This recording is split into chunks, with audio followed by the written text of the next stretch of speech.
Have you been feeling like you had to gear up for today's episode to talk about it, or?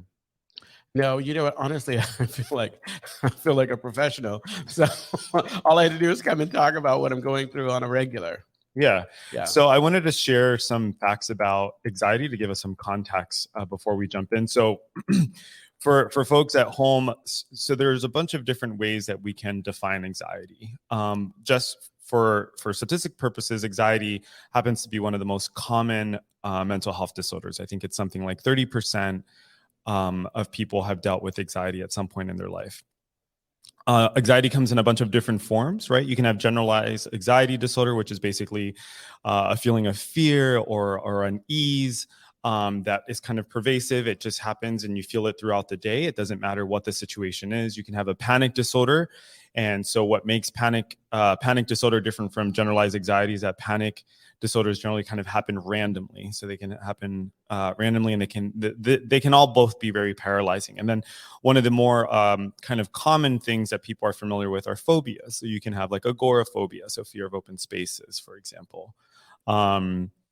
So anxiety can be thought of in a bunch of different ways. And for today's context, we'll be talking about the relationship between mental health and recovery. And the reason why I started off by talking about Lewis's experiences with anxiety is because it's been something he's been very open about recently. So I guess I want to open up with the question, how would you say that recovery relates to the kind of your experiences with anxiety? Well, the first thing I can say is like I think that thanks to recovery, I'm actually like willing to face it. Mm-hmm. I think that before I got sober, I probably would have used at it. Like I found there. I always joked about there was this window after a come down, after specifically for crystal meth, possibly for alcohol. I see it for alcohol, but I didn't drink that way. But it's where you have that come down, you're super anxious or whatever. And I would say if I can get past that 2-week period, I could possibly stop. It wouldn't happen because I would be anxious. And then I would think, oh, no, I have to use. And so I didn't feel, I chose not to feel because it was too much. Mm-hmm. I didn't understand where it was coming from. And so I shut it down. I didn't address it. And unfortunately, all that's, it's not that I was, dealing with it. I was just shoving it down. That whole beach ball thing where you push it down, down, down. And eventually, like, I got sober and it came back up intensely. Yeah, you said something really interesting when you said where it's from. So one of the things that I think is maybe confusing about anxiety is that anxiety is not like on its face a bad thing, right? That anxiety can actually be quite beneficial. Anxiety is not beneficial when it starts to take over, right? When it's on overdrive. And what we can talk a little bit about origins, but so where it's from, right? So there can be organic causes for anxiety, right? So sometimes if a person has a thyroid issue, that can certainly cause anxiety. But then you can have situational anxiety. It's like a spider sense. Huh? It's like a tingling. Yeah. That so reminds you. Right, exactly. And a lot of it's related to our limbic system, which is it's in the middle of our brain. It's the oldest part of our brain. And its purpose is to protect us, right? Anxiety, when it's beneficial, it increases our heart rate because it's sending more oxygen through our body. And so it makes us much more capable to kind of take on the task that's in front of us, right?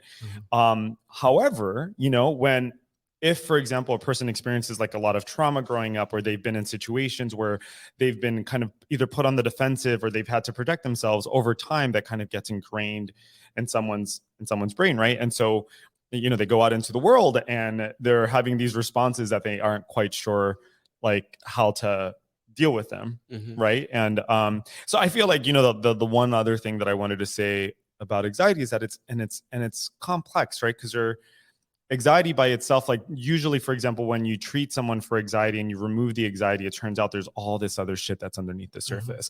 And when you were talking about recovery, I feel like that's what happens, right? Like you take away the drugs and the alcohol, then you have all of these feelings coming up. And for a lot of people, that shows up as anxiety. Absolutely. And I think the thing, or I can just speak for myself, Shame plays a big part Oh, in yeah. and dealing with it, or coming, Mhm. or even acknowledging that you suffer with. Because like when I would go through, the second one you were talking about, the anxiety, the disorder, Mhm. um, not wanting to talk to people about, like when I explain to people like how it shows up when I sit down on an airplane, the first thing that people want to think is that, oh, are you afraid of flying? It's not even that. It's like and then I have to go deep in. I love flying. I do love flying. My favorite part of flying is the takeoff and the landing, Mhm. and I don't mind a little turbulence. There's something fun about that. But you know what I'm saying? It's like it's that feeling, or how, like, the last thing I need when I'm going through my anxiety or feeling anxious about something is for someone to feel bad for me and try to make it better. Mhm. And I think that's why I'm like, yeah, I'm not talking to you about it. Right. Yeah. And what's interesting, one of the things we talk about in recovery is like future tripping. So getting too concerned with the future, and anxiety tends to be about anticipation, right? One of my favorite descriptions of it was years ago. My sponsor said to me, you know what anxiety feels like? And I'm like, no, what? And she said, it's like standing in the middle of Market Street with a machete waiting for a polar bear to attack you, and it's never going to show up. It's so unlikely. And that to me reminds me a lot of the way like we talk about fear, like false evidence appearing real. Like just so many of the things, at least in my experience, like all the things I fear never come to fruition. And when they do end up showing up, I'm fine. Yeah. I have the resources. But when you're in it, I'll speak for myself. When I have a lot of what is referred to as like relational anxiety. you know so for me, like I get very anxious around very close relationships, like especially when it comes to like vulnerability. That's something that I've always struggled with. And part of it, like the anticipation there, is like, you're going to hurt me. Yeah. Like if you know too much about me, you're going to hurt me.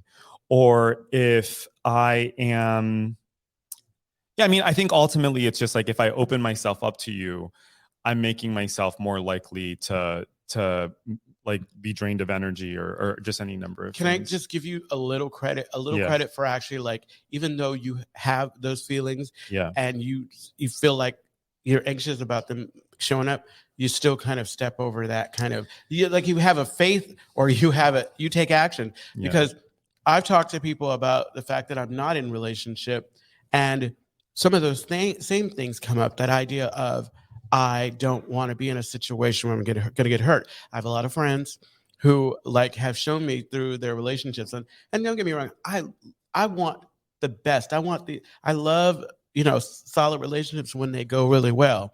But the ones that I pay attention to, I latch onto, are when they don't go well. And I think that keeps me from taking, I'll save myself the grief. I'm not going to get involved. And that's me waiting in the middle of Market Street with a machete. Yeah, waiting for the polar bear. And if for me, when I think about anxiety or just kind of any unpleasant feeling, one of the things that I love about recovery is that it's giving me like a different frame. So one of my favorite steps is like the 10 step, especially the way it's talked about in the 12 and 12. And so for those who aren't familiar with the 10 step, we at the end of it, part of this is like, at the end of the day, you're thinking about the way you handled yourself in the day. You're thinking about maybe some transgressions, and you're getting to the bottom of that so that you don't repeat the same mistakes the following day. What I love about the way it's written about in the 12 and 12 is it's data. It's information that we don't use to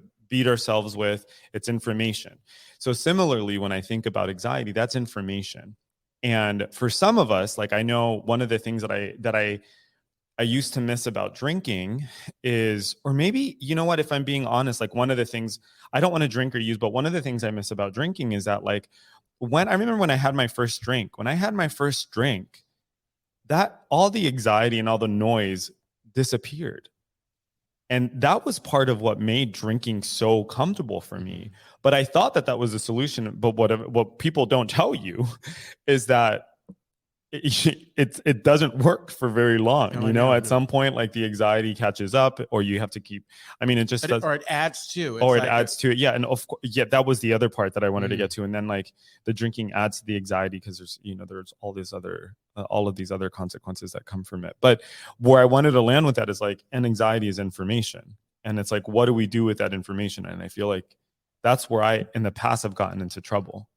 You said something. Okay, so the anticipation, it's information, but it's like without like I've been talking about it. I haven't been taking action, but I've been talking about the possibility of getting a therapist again because I have this information, but I don't know how to use it because the No, it wasn't us. It was him. Okay. Yeah, no.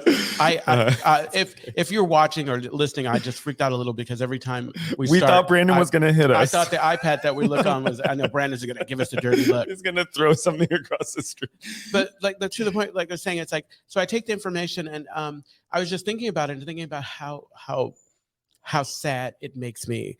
Like that, I think about those experiences on playing in the theater, wherever, and it causes me to limit like what I'm going to do, or maybe kind of question if I want to do it because I have fear. Because there's something about when that cabin door closes and I can no longer move freely about the cabin. Mm-hmm. It drives me. That's what, and I don't know what that's about, where it is, but it is something that just does not go away. Well, it goes away eventually, but thank God I am usually in a situation where I can't just get off the plane and say, I'll wait for the next plane. Mm-hmm. I have to kind of sit with it. And it's weird because I know in it that it's not gonna kill me, but it doesn't feel like it. It feels like I am gonna pass out and never recover from it.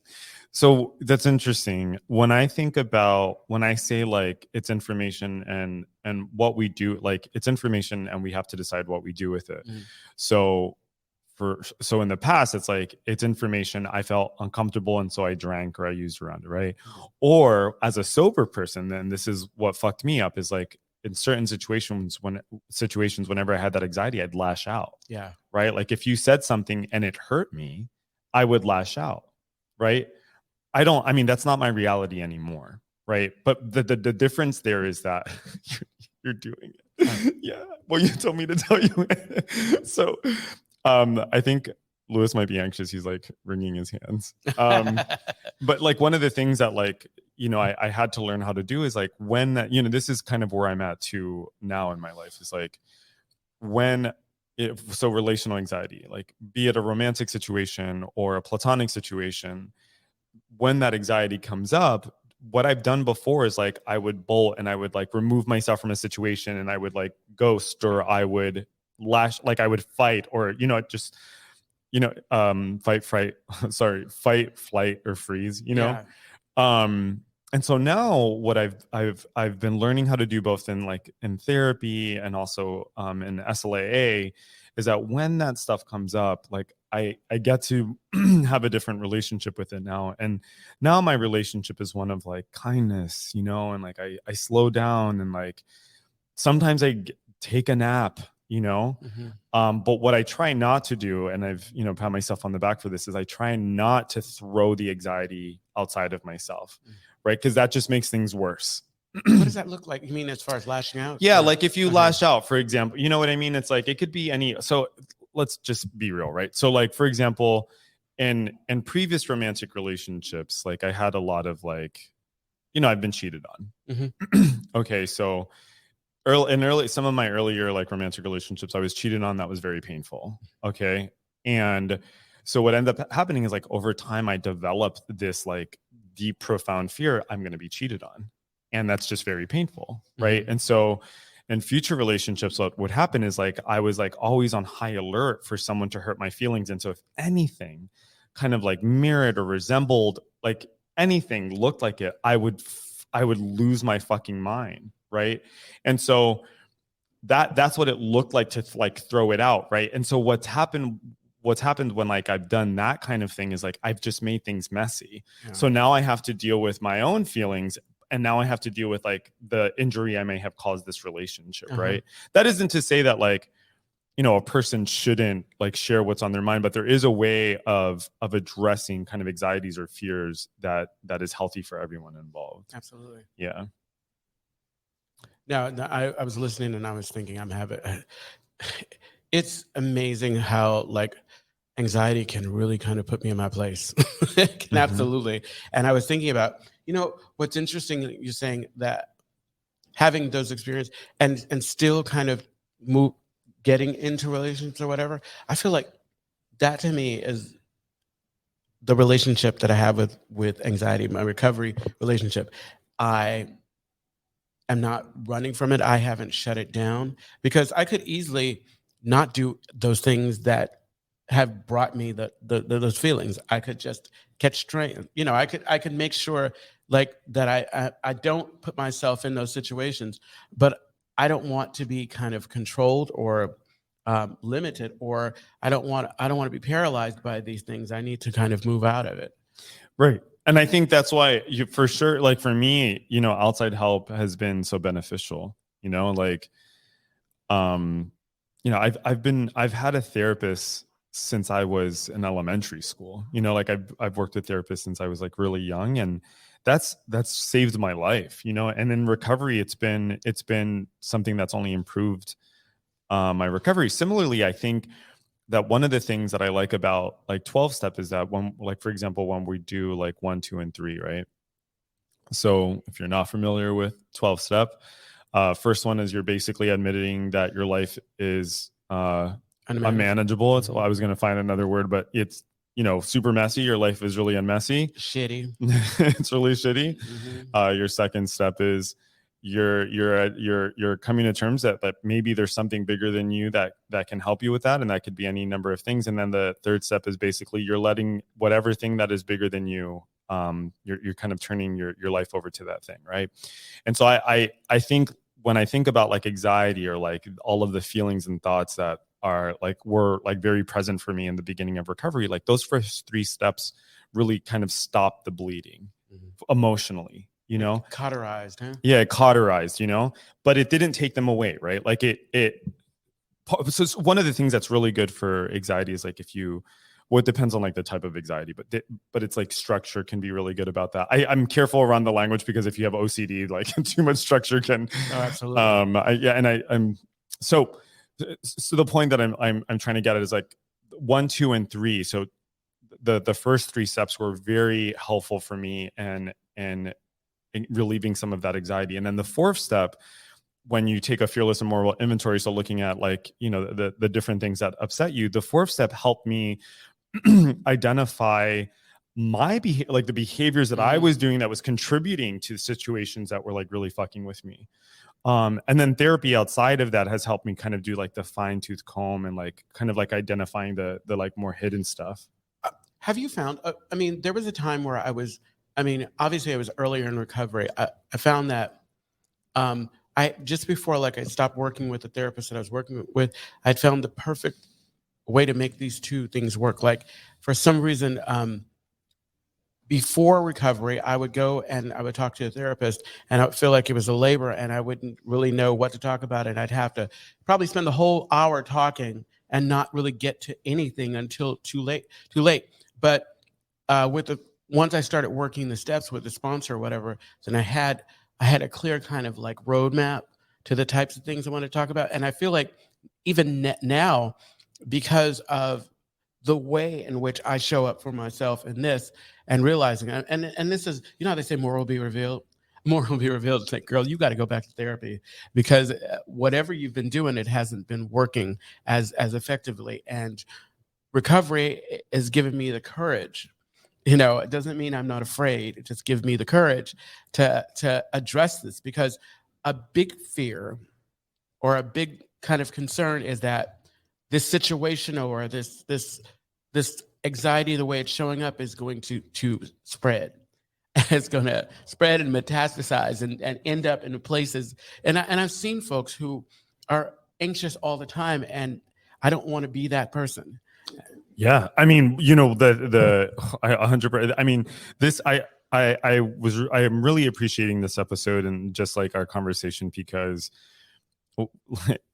anxiety like has played such has robbed me of a lot of things, like it's robbed me historically of like, oh, this makes me really emotional, but it's like it's robbed me of close relationships, it's like it's robbed me of um community, like it's robbed me of, it's more than anything, it's like robbed me of like my peace of mind, and so ooh, and so I think about like sometimes I think about like, well, sometimes I get angry because I'm like, who the fuck put this here, and I get like, and so I like look at my surroundings and I'm like mad at my family, or I'm mad at the people, or like, right, and the issue with that for me is that like as long as I place the issues outside of myself, and like there are things that are legitimate, right, like, but as long as I place the blame outside of myself, I'm completely powerless, and so I think about, like what you're talking about, the it being paralyzing, and so one of the things that's really helpful for me has been like getting into my body, right? It's like, okay, and we've talked about somatic therapy before, like someone that I care about very much is a somatic therapist, also happens to be a friend of yours. We talk a lot about like part of like somatic therapy is like getting into your body and creating freedom in your body.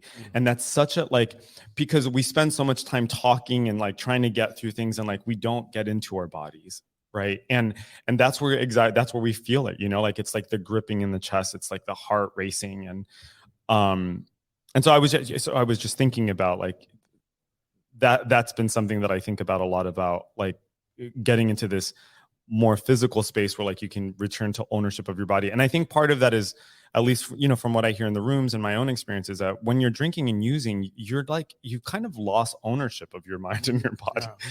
Right.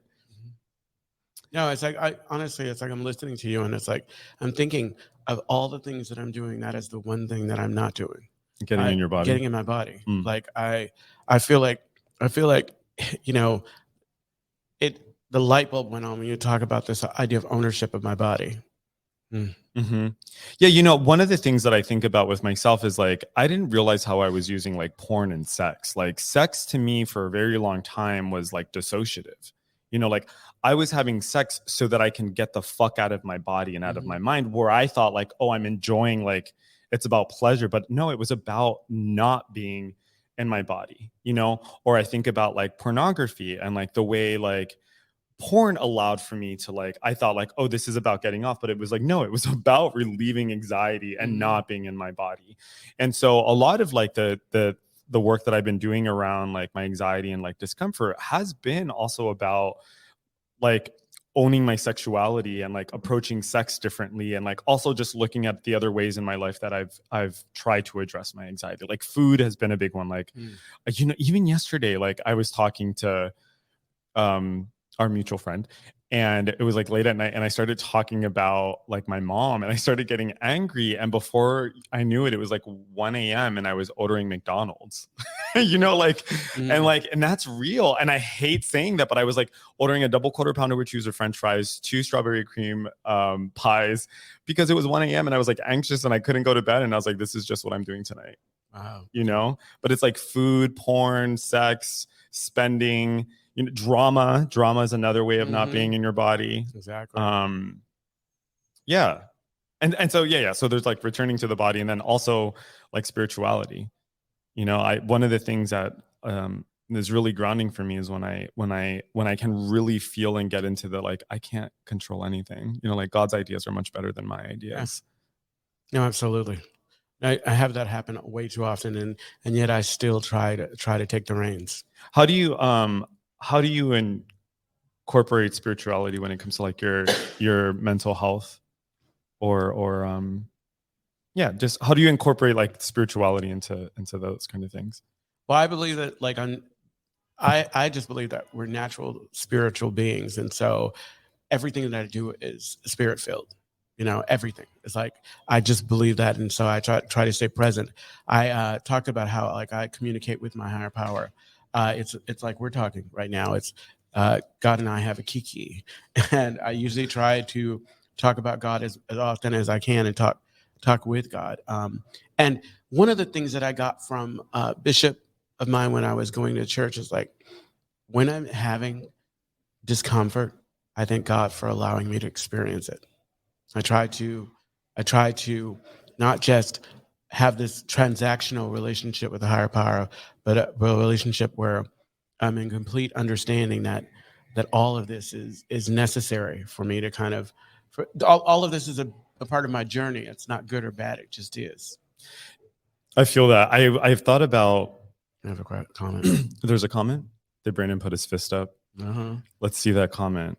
Hi, you. Oh, hey, Bonnie Violet. Hi, you guys. Look at them exclamation marks. Absolutely. And Hunter, hope everyone's having an amazing day. I hope you're having an amazing day. Thank you, Bonnie Violet. Thank you, Hunter. John Lee says, anxiety lodges in my body. IBS attacks correspond to high level. Oh, absolutely. The anxiety can definitely fuck with people's GI issues, or like just GI tract in general. That's what everything. Your sleep. Yeah.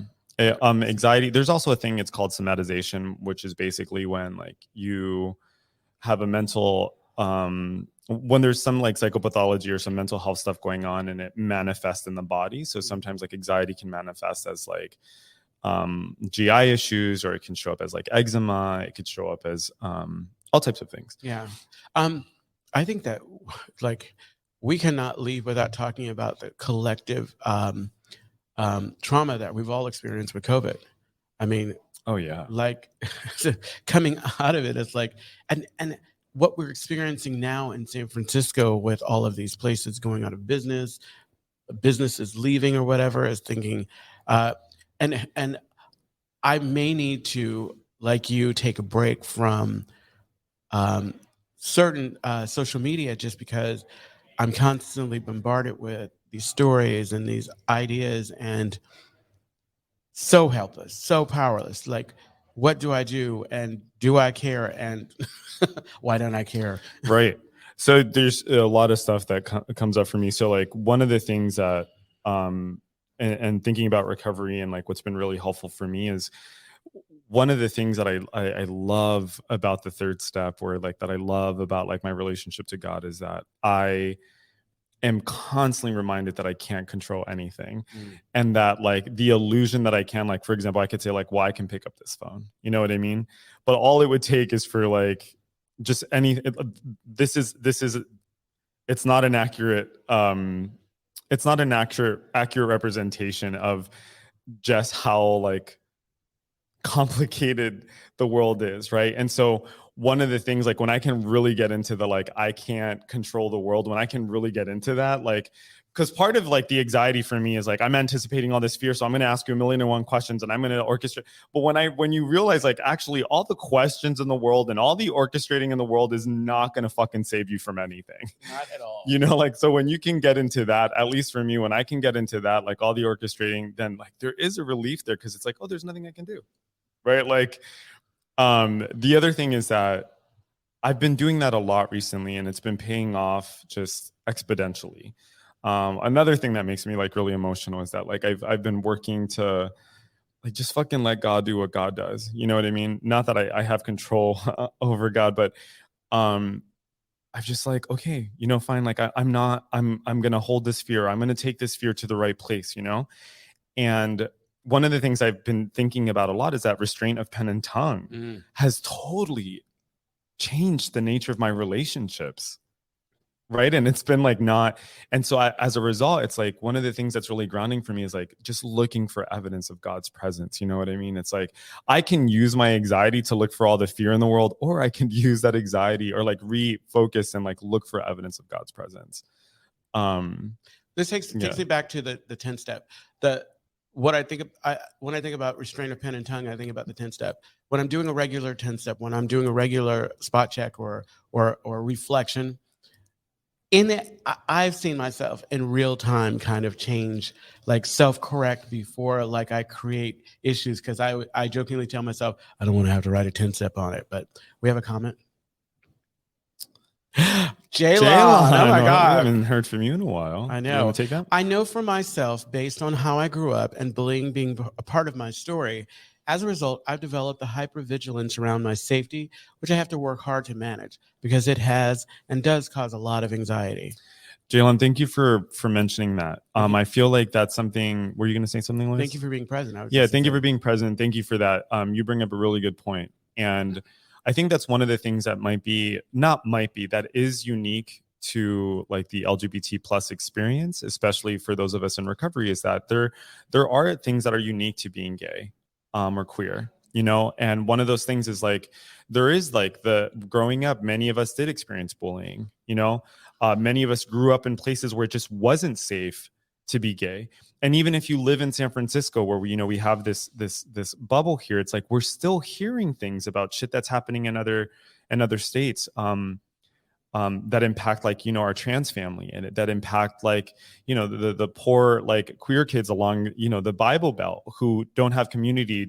I think about the LGBT youth kids that like have ended their lives because they're in so much fear, and like that is certainly anxiety that like still impacts us to this day. One of the things is I study same-sex intimate partner violence, and one of the things that comes up in a lot of the literature is that a lot of the turmoil that happens in our romantic relationships is related to trauma that's been impacted, right? And so when you have unresolved trauma and you put people in relationships, like it's a recipe for disaster, because you have two people who are terrified trying to figure things out, right? And so like similarly, if I appreciate what you brought up about hypervigilance. It's like a lot of people will go into community as like LGBT people and still have that hypervigilance. Mm-hmm. It's one of the reasons why, for example, I mean, this is just a theory, but like one of the theories is that the reason why like gay men are notorious for being catty or being mean is because they grew up, or we grew up having to have sharp tongues and having to defend ourselves, and then we come into community with each other and we don't know how to shut it off. Exactly. Because we're still fighting. I'm going to get you before you get me. I'm going to get you before we get me. When in fact, and this is my opinion, when in fact what we really want is community. Oh, absolutely. We all want connection. Yeah, we want to be able to connect. But this recovery has been good for me for that, because I slowly but surely, like, it is not my go-to caddy anymore. It used to be so much a part of my identity, but because of recovery, because of the 4-step, because of doing the work and realizing my part, I realized, you know what? I can lead from love. I don't have to go. And yeah, we should have a conversation about that. Absolutely. I mean, that's one of the things, like it's, I have very mixed feelings about what I just mentioned. That's a conversation for another time. But in general, like in all of my relationships, the foundation of my relationships is like love and care. I don't have anyone in my life that I don't love and care about. You know what I mean? Exactly. I also don't have anyone in my life that I feel is like not helping lift me up. Like all of my relationships are very healthy in this way. I think I feel like maybe like a place that we can move into is like, I think one of the things, like if you're not in therapy and if you're not in 12-step, or if you are in therapy and you are in 12-step, I think one of the first things that a person can do when they're dealing with anxiety or discomfort is to ask themselves, what do I need? Like in this moment, what do I need? And it's not necessarily what like, happens if you don't know? Well, I think that's a really good point. Yeah. And I think we can distill it to simple parts.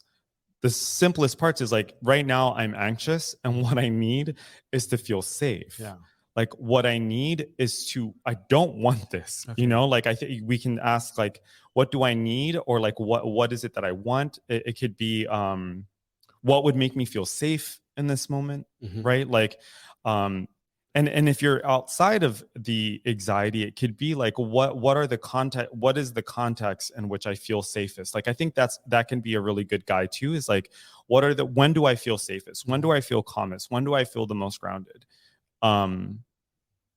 Those are just good places, I think, to what's interesting? Think about anxiety. I think what's happening with me now that I think it was so easy before, when I was outside of anxiety, to ignore it because it wasn't happening, and now I'm starting to kind of think about it more in a way like, how can I be more proactive so that I make sure that I don't, because actually what I need right now is for it not to happen, and I don't. That's not as realistic as I think so, because it's so weird how it shows up. It just shows up. It shows up when it wants to, and it's makes me it annoys me. Yeah, I totally get that. Yeah, I totally get that. And then go ahead. I mean, no, that was all. It's like just as raw as I want it. It just annoys me. It makes me mad. Like you said earlier, I want to find out who's at fault and do something with. Yeah, I mean, oh God, I remember the first time I did my 4-step. I lockjawed on like a lot of my anger because I was just kind of like, you all put this here.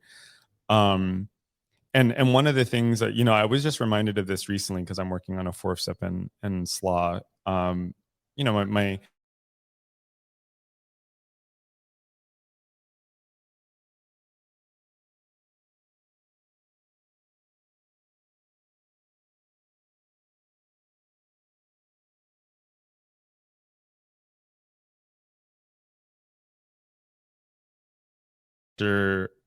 we were talking about, so for example, one of the things that's come up a lot on my 4-step is like racism or like ideas of white supremacy when it comes to like gay sexuality. And that's been something that's been on my 4-step for a really long time. Complicated story, like that's kind of complicated, but it's been something that's on. And my sponsor was saying to me, Anthony, like, because I wanted to shrug it aside, and my sponsor said, no, that's legitimate. Your part here is holding on to that anger, right? And that just because I'm letting go of anger or I'm turning something over doesn't mean I'm condoning it. It doesn't mean I'm agreeing with it. But what it is doing is like, I'm choosing to have peace and I'm choosing to operate differently in the world. We are down to I don't know what it was, 5, 6, 7 minutes. So we need to start landing the plane. Yes, exactly. Do you have any thoughts about anything we've said? Well, I have lots of thoughts, but it's like I'm all. Go ahead. No, just saying lots of thoughts. Yeah, I was thinking about how like I think maybe something that's been helpful for me is to think about like the kind of life that I want to live. Like the what is it how do I want my relationships to look? And that has been a lot of the times that has been what I've held on to when I'm like in the kind of grip of anxiety. It's like I think about, for example, I've made enough messes to know that like, sometimes like maybe there's like a conflict of some sort. And I have to ask myself, I'm like, okay, Anthony, like, do you really want to deal with like the the consequences of like popping off right now? Or like, one of the shittiest things I did recently is like I made something my business that just frankly wasn't my business. And then I don't know what I thought was going to happen. And then like the person just kind of like, they fired back. And then when they fired back, I was like, what was I thinking? Like, did I think that like my being upset with someone was going to totally change their worldview? I unfortunately I do that a lot. And I always say there's this little figure in my head. It's a little smaller version of me and it's controlling me, but it's like sometimes it loses control. And I realize, well, wait a minute. Why are you saying stop that? Stop. Don't say that. That is not. Yeah. Yeah. Like sometimes like you're saying it and you like it's already happening. It's like old behavior just popping back up. It's like that, like old me just come. And I think I did that recently too. It's like I made a comment about somebody's no, I made a comment about somebody over like sharing beyond the 3 minutes, thinking that it was really my place to say something. But I was just like, you know what? And as condescending as I possibly could, if you can't share it within the 3 minutes that are allotted, you probably need to talk to your sponsor. And I'm like, wah, wah, wah. And I didn't realize this time, I realized until like I walked away. It's like, I'm all, you know what? You are not making this a safe space and you need to stop. Yeah, stop. I know. I have to remind myself that a lot in meetings. One of the coolest things that one of the coolest experiences that I like to have is when people's opinion are different than mine about things that I think are kind of universal. We were talking about this the other day. Like, for example, like if you have beef with someone or you don't like someone, we don't really have beef with people, but if we think someone is particularly annoying, but then you hear other people, they're like, oh, I love that person, absolutely. Blah, blah. And I love when that happens because it happens all the time. And I love when that happens because it's like a reminder that my thoughts are not universal. Right. And that feels like a gift because I also have a bunch of other shitty thoughts that I'm glad are not universal, The gift of recovery for me is that I no longer try to change people's opinion about that person.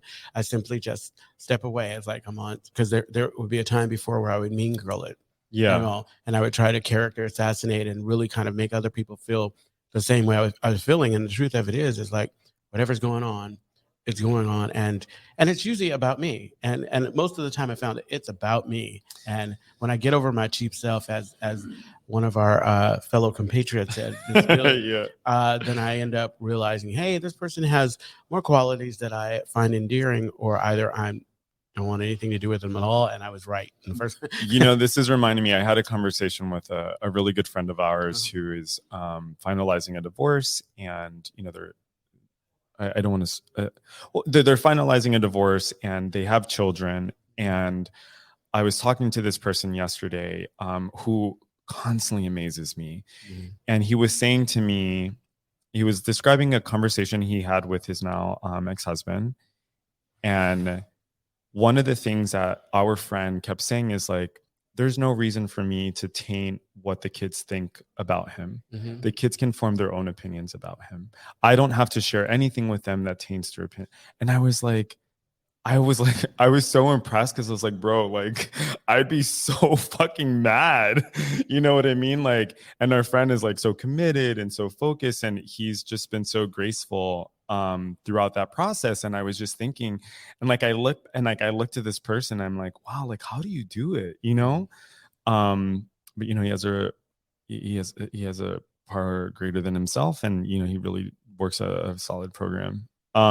So we have 2 minutes left, Brandon. I see your faces. There are kind of, a couple things I want to leave with folks with, if you're struggling with anxiety. And I think, if you're in therapy, that's absolutely wonderful. Continue doing that. I think one of the things that has been really helpful for me is like just getting quiet. Sometimes all I have to do is get quiet. And then I have to think about, when I'm quiet, what is it that I want when I'm having that like experience or gripping thing? What is it that I need? And then, outside of that, I have to also think about like, what is the kind of life that I want? Like what are the values that I want to hold? And like, what do I want? Do I want to be able to be more social? Do I want to be able to be in a loving, committed relationship?